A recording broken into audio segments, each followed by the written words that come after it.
Hello, boys and girls. This is again your teacher in front of you. Ruskin Bond's A Face in the Dark is what we are going to do today. Ruskin Bond, the Indian author of British descent. He is still living today, and he writes as interestingly as he has always been writing. A writer whose story is read by people of all ages. Today, it is The Face in the Dark by Ruskin Bond. If I just scroll through the page, I'm reading the second paragraph. In the following story, The Face in the Dark, writer Ruskin Bond relates a thrilling incident. And if you see a thrilling incident, it really makes or it gives you goosebumps.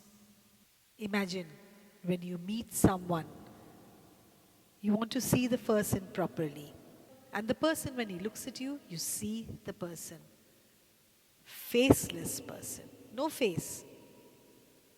No eyes. Just the head is there. Here there is no face. No eyes.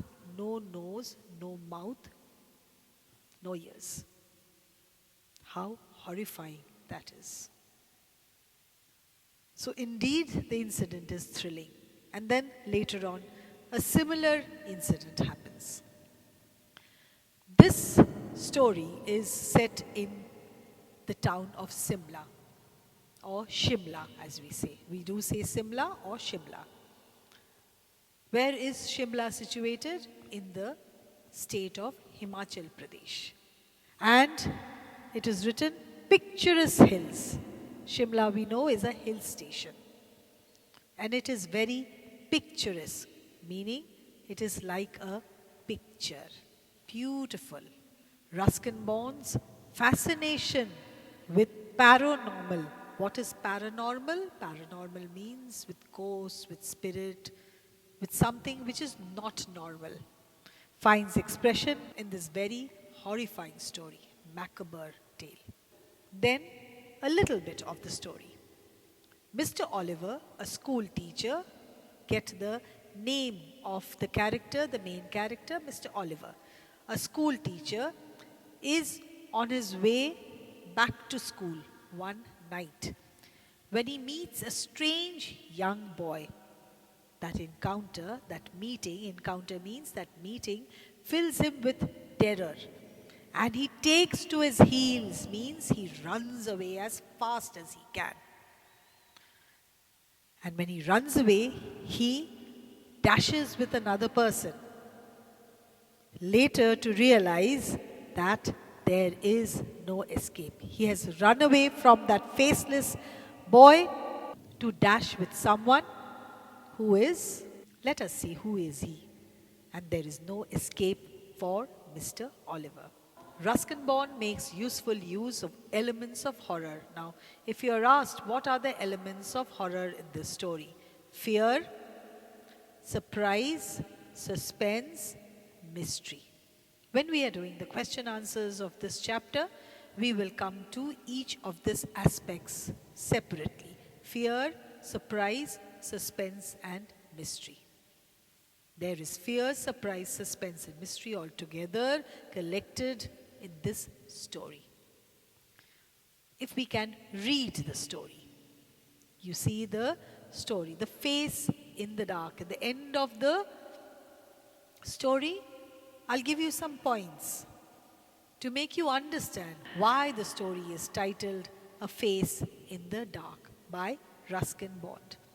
Now let us go with reading the story. It's a very, very interesting story. Mr. Oliver, he is the main character, the main protagonist of the story. Mr. Oliver, an Anglo-Indian teacher, was returning to his school late one night. I'm highlighting those keywords which is necessary as part of your question answer and is necessary when you're reading and understanding the story. So what was he doing? He was returning to his school. It was night time. On the outskirts of the hill stations of Simla, you will find Simla, sometimes it's spelled as Simla, Shimla, Shimla, it doesn't matter. Both are correct spellings. On the outskirts of Shimla. What is the meaning of outskirts? Meaning it's not within the main city, border of Shimla. Not in the main city of Shimla. From before Kipling's time, I'll come to the fact who is Kipling here. The school had been run on the English school lines. What is the English school lines? The boys, most of them from wealthy Indian families, wore blazers, caps and ties. Now first let us see what is or who is Kipling. Kipling, I'm writing the name of the writer, Rudyard or Rudyard Kipling. From the time of Rudyard Kipling, every public school was run on the basis of English public school lines. That is, the boys came from wealthy Indian families and part of their uniform, they wore blazers, caps and ties. This school also, the boys came from wealthy Indian families, they wore blazers, caps and ties. And then says Life magazine, a very, very important and a very prestigious magazine. The edition, we have an Indian edition also. Life magazine, you know, to be on the cover of Life magazine was considered to be a prestige, an honor. That prestigious magazine, in a feature on India, had called this particular school as the Eton of the East. The school, say for example in Ajmer, that is the Eton. Life magazine, in a particular feature, had called this particular school was called the Eton of the East. Very, very prestigious label given. Mr. Oliver had been teaching in the school for several years, meaning for many years.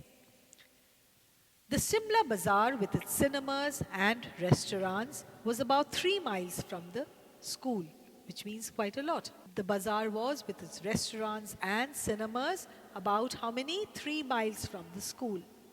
And Mr. Oliver, a bachelor, means he was unmarried. And Oliver, a bachelor, usually strolled in the town in the evening, casually came in, evening walk. In the evening, returning only back to school after dark, and he would take a shortcut through the pine forest. So the basic points in this particular paragraph, if we see it once again, Mr. Oliver, Anglo-Indian teacher, returning to school one night, the school situated on the borders or the outskirts of Shimla. How was the school run? According to English public school lines. The boys of the school, like any other English public school, the school also came from wealthy families. They wore blazers, caps and ties. And Life magazine, the prestigious magazine, has given this label to the school called the Eton of the East. How many years has Mr. Oliver been teaching in the school? For many years, several years. Now, a description of the Shimla Bazaar. Noisy, many cinemas and restaurants in the area of the bazaar. And the bazaar was 3 miles from the school, or the school was 3 miles from the bazaar.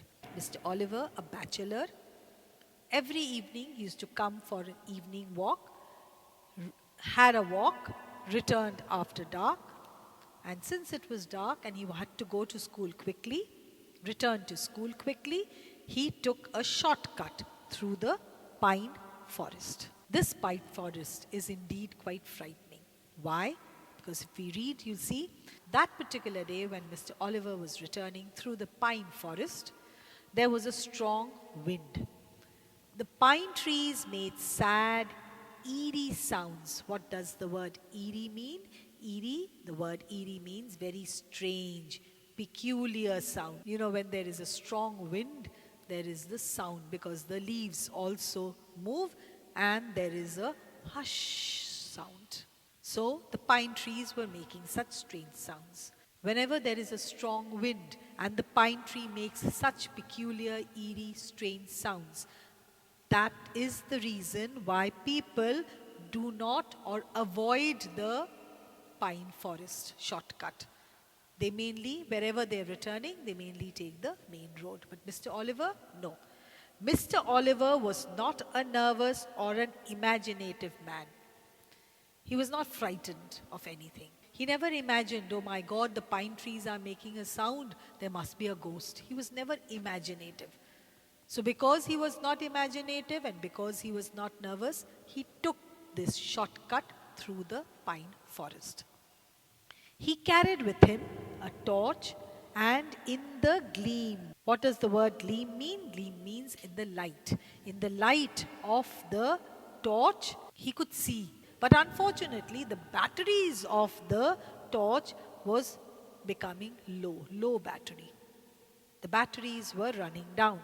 So when he was showing the battery light, it was moving here and there, fitfully down the narrow forest path. He could see, but he could not see clearly. When it's flickering light, the light which goes off and on. Remember, the batteries of the torch were running down. So the lights went off and on. Flickering light. The light of the torch fell on the figure of a boy. And the boy was sitting all alone on the rock. Seeing the boy, Mr. Oliver stopped. What did Mr. Oliver immediately think? This boy is of our school. Boys are not supposed to be out in the dark. What is this boy doing? That is what Ruskin Bond has written. Boys are not supposed to be here after dark. So Mr. Oliver is a teacher, so he has to scold the boy. Why are you here? So he does exactly, he asks the question, what are you doing out here, boy? He said sharply. See the word, sharply, loudly, clearly. What are you doing out here, boy? And he moved closer to the boy so that he could recognize the miscreant. Who is a miscreant? Someone who creates mischief. I'll write the word here. Someone who creates mischief. Someone who is a naughty boy. Someone who creates mischief. See, miscreant. Someone who does wrong things. But more than wrong things, mischief. So he went closer. What are you doing here, boy? He went closer. So that let me see if this boy belongs to our school. To identify or recognize the miscreant. But even as he approached the boy, Mr. Oliver sensed that something was wrong. Why? I'm talking to the boy. In order to answer anyone, you have to raise your head. But the boy appeared to be crying. Why is the boy crying? And he's sitting here all alone by himself. And he's crying. And how do we know he was crying? The head was hung down. His face was held in his hands and his body shook convulsively. His head was like this. The hands were on his face and the body was shaking. Like we have convulsions, we have fits. The body was shaking. And there was no sound of the crying. It was a strange, soundless weeping. And that made Mr. Oliver distinctly uneasy. He felt uneasy. Here there is a boy who's crying. Now when you're crying, you do make some kind of sound, low or high. But this boy was crying. His whole body was shaking. His head was hung down. His hands were on his face. But there was no weeping sound. It was a strange, soundless weeping. And that made Mr. Oliver very, very uncomfortable, uneasy. He asked the second question. Well, what is the matter? The anger that he had felt previously on the first question, that anger gives way to concern. Now he is concerned about the boy. This boy is crying, but he is not making any sounds of weeping. So now it is concern. Well, what is the matter? What are you crying for? The boy would not answer or he would not look up. But his body seemed to be just going on and on, shaking. He continued to be racked with tortured with sobbing. Sobbing means weeping, but silently. Mr. Oliver continues with his questions. Come on, boy, you should be out here at this hour. At this hour meaning, this is night time. The boy now takes his hands from his face and he looks up at the teacher. The light from Mr. Oliver's torch fell on the boy's face. And here the author says, whatever you saw, if you can call it a face. Why? Because it had no eyes. The face had no eyes, ears, nose or mouth. It was just a smooth, round head. Not only that, the head had a school cap on top of it.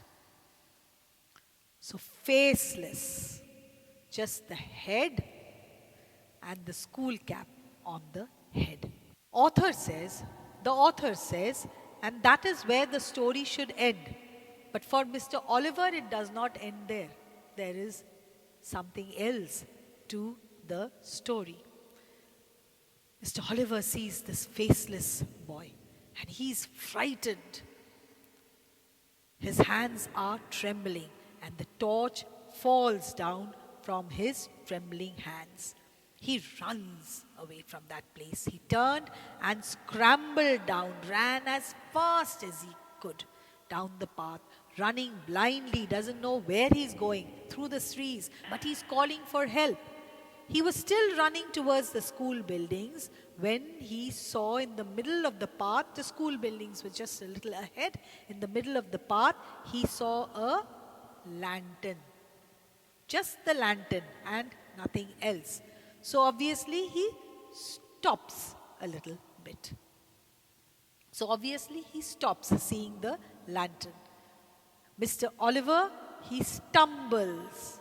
What does the word stumble means? Means thakka khana. English would be, he trips. He trips upon the watchman. And Mr. Oliver is gasping for breath. He is out of breath. The watchman asks him, what is it, Sahib? Has there been an accident? Why are you running? 3 questions, one after another. What is it, Sahib? Has there been an accident? Why are you running? Mr. Oliver is out of breath. So he says, I saw something horrible. A boy weeping in the forest and he has no face. You will find that there are these dashes because Mr. Oliver is stopping and saying. He's so frightened that he can't continuously say the sentence. So he says here, I saw something horrible. Boy weeping in the forest. He has no face. The watchman says, no face, Sahib? The Sahib says, no.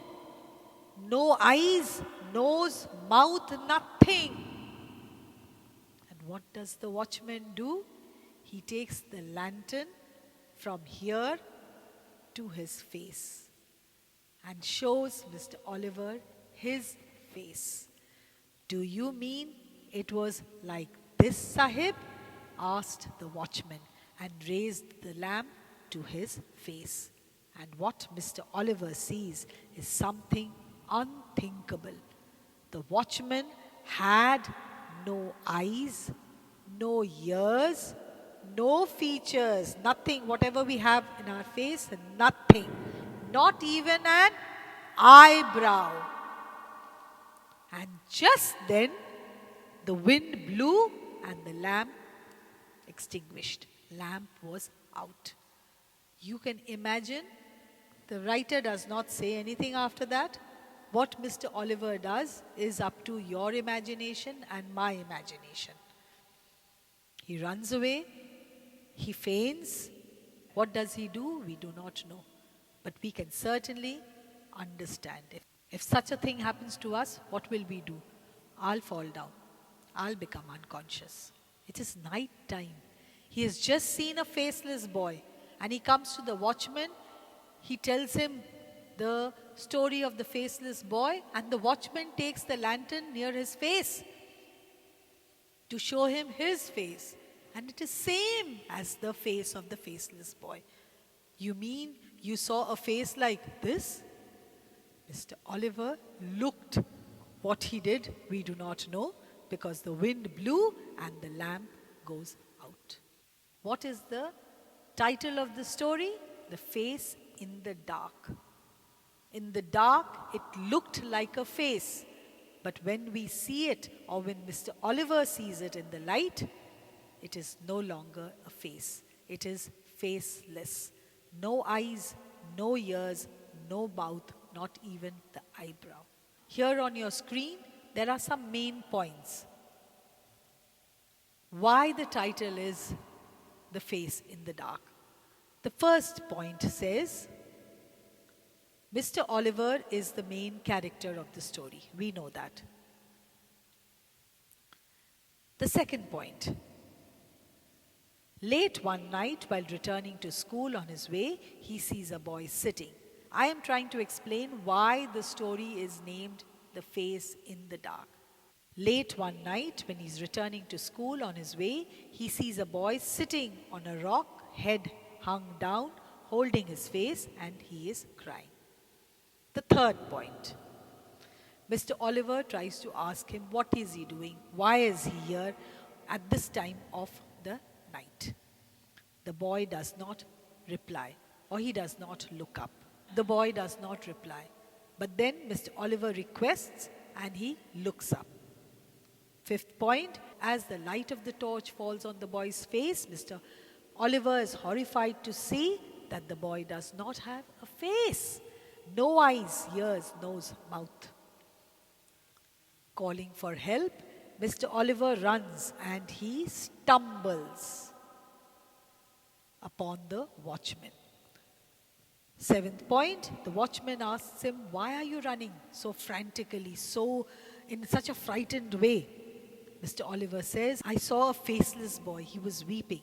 The watchman puts the lantern on his face and he asks Mr. Oliver, was the face like this? The wind blows the lantern out. The 10th point says, the boy and the watchman who appeared to have a face in the dark. Actually, when you see that face in the light, it is faceless. So that is the reason the story is called The Face in the Dark.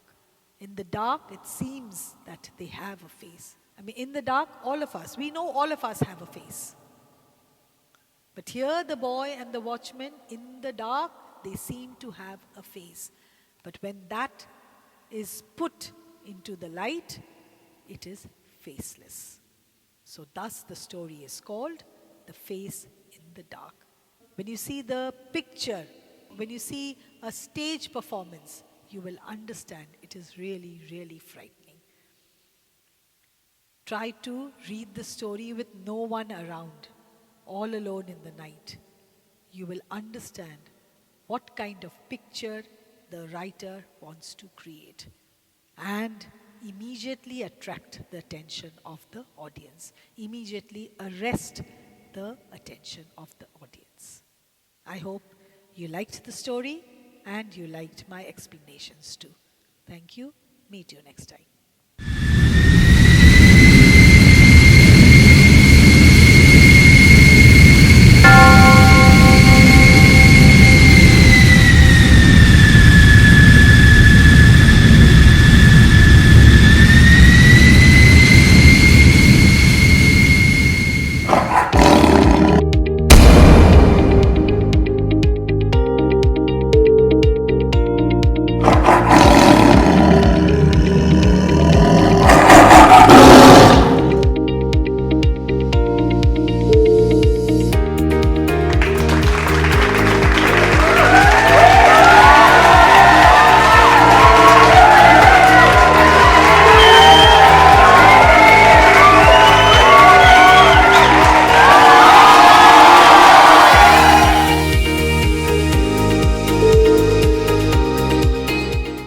इतने calls, इतने सारे congratulatory messages जो आए हैं, so obviously overwhelming है। मैं तो बस अपना पढ़ते गया एंड एग्जाम दे दिया तो आ गया। रैंक 1 का सपना मैंने ऐसे नहीं देखा था, पर हाँ ये जरूर था जो भी देना है अपना बेस्ट देना है। मैं कभी सोच के नहीं रखा था कि रैंक 2 आएगा मेरा।